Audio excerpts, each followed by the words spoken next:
ácaros, pulgões e trips. Como lidar com essa dificuldade no seu hortifruti?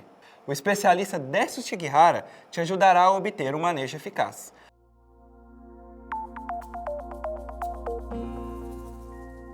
Olá pessoal, dando início à aula com o nosso especialista, gostaria que ele se apresentasse. Meu nome é Décio Shigihara, eu faço parte do suporte técnico da empresa, sou engenheiro agrônomo, mestre em fitotecnia e doutorando em nutrição e solos.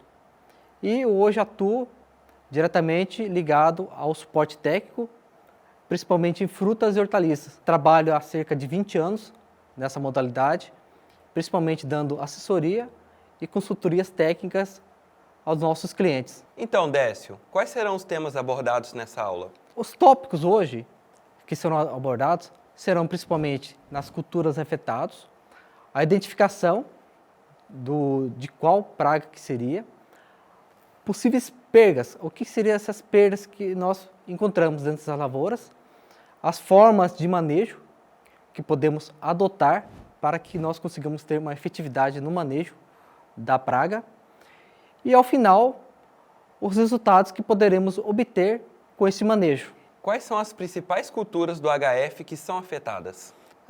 Praticamente todas as culturas podem ser afetadas, mas hoje estaremos falando um pouquinho de tomate, alface e batata, mas dentre as quais frutas e hortaliças, praticamente todas as culturas são afetadas por essas pragas, principalmente por serem culturas sensíveis e pode ocasionar transmissão de viroses. Exemplificando, um tomate pode carregar diretamente o geminivírus, que é causado principalmente pela mosca branca, ou também um tospovírus ocasionado pela trips, ou seja, uma mesma planta pode ser afetada por várias enfermidades. Décio, e quais são as principais culturas de hortifruti que são afetadas? Praticamente todas as hortaliças e frutas são afetados por essas pragas. Exemplificando, um tomate, por exemplo, temos desde geminivírus, que é ocasionado pela mosca branca, mas também um tospovírus, uma virose que pode ser ocasionada por uma trips, ou seja, uma cultura que pode ser afetada por várias enfermidades. E por isso, o problema maior que verificamos nessa questão de insetos é a transmissão de viroses, que pode ocasionar muitas perdas na sua lavoura. Interessante, Décio. E a campo? Como que a gente, os produtores, conseguem identificar essas pragas na lavoura? Sim, uma pergunta bem interessante, por quê? Principalmente o técnico ou o produtor tem que ter principalmente uma lupa dentro do seu bolso. Para quê? A gente consiga realmente visualizar e ter a certeza do que é a praga afetada, tá? O que nós devemos fazer? Coletar principalmente frutos ou folhas de uma cultura, verificamos que tipo de inseto pode ser, porque dentre os insetos adotamos então um manejo correto na sua lavoura. Por quê? A questão de comportamento, a questão de você saber como que o inseto vai afetar a sua cultura é muito importante. E assim, Décio, tem perdas, né? São pragas. Quais que seriam essas perdas e em qual nível que seria? As perdas são muito grandes, né? O que nós podemos exemplificar? Essa questão de pressão é bem interessante. Por exemplo, mamão. O ácaro afeta muito o mamoeiro. Só que o mamão não é uma planta que o ácaro gosta. Mas, por exemplo, se ele der uma picada de prova que a gente fala, já transmitiu a virose, que hoje praticamente pode dizimar a sua lavoura. E a questão de ter muitos insetos na mesma planta pode fazer com que haja a suscetibilidade da doença, ou seja, sugar muito a planta ficar mais cometido com determinado tipo de doença. E o seu manejo, se não adotado, pode afetar até 100% ou você praticamente perde a sua lavoura. Essa é uma informação muito importante, né?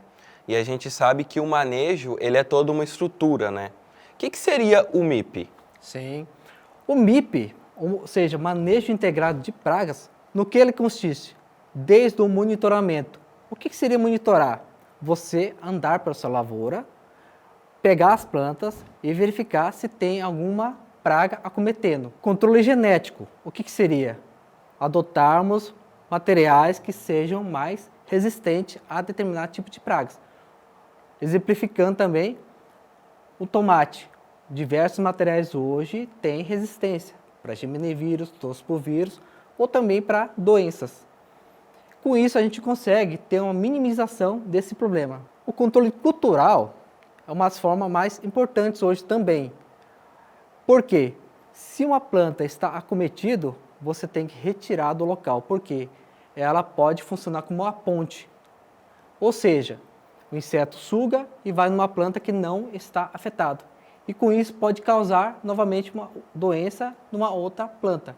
Por isso a gente fala, se tiver uma planta acometida, arranque-o e jogue, tá? Para que não seja uma contaminação na sua área. O controle químico é hoje uma das formas mais adotadas, mas tem um grande agravante, a questão de ter poucos produtos, moléculas que sejam mais efetivas contra esses insetos. E adotamos hoje muito manejo biológico. Por quê?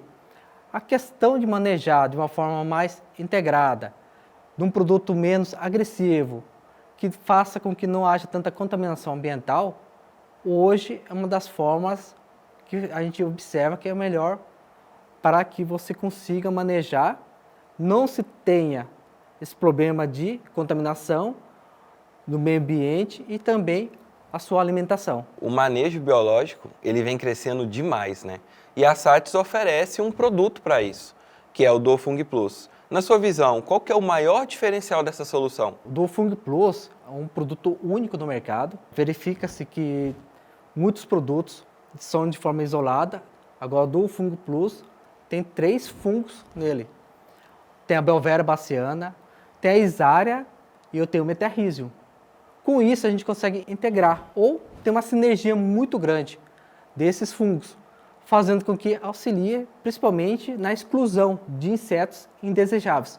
Ou seja, você aplica em sua lavoura, a campo, e nós verificamos que consegue integrar muito dos benefícios na macro, na microbiota. Essas interações fazem com que o produto seja muito efetivo contra esses insetos. E principalmente a proteção biológica. A proteção biológica hoje é uma das formas mais efetivas. Integrando todas as práticas, nós conseguimos ter uma lavoura saudável e em maior produtividade e melhor performance. Décio, foi muito proveitosa a sua aula. Muito obrigado por transmitir esses conhecimentos para a gente. Eu que agradeço. Meus contatos estão na tela. Para quem quiser alguma informação, dúvidas, ligue para a gente, faça o contato com a gente. Pessoal, muito obrigado por assistir. Vejo você na próxima aula.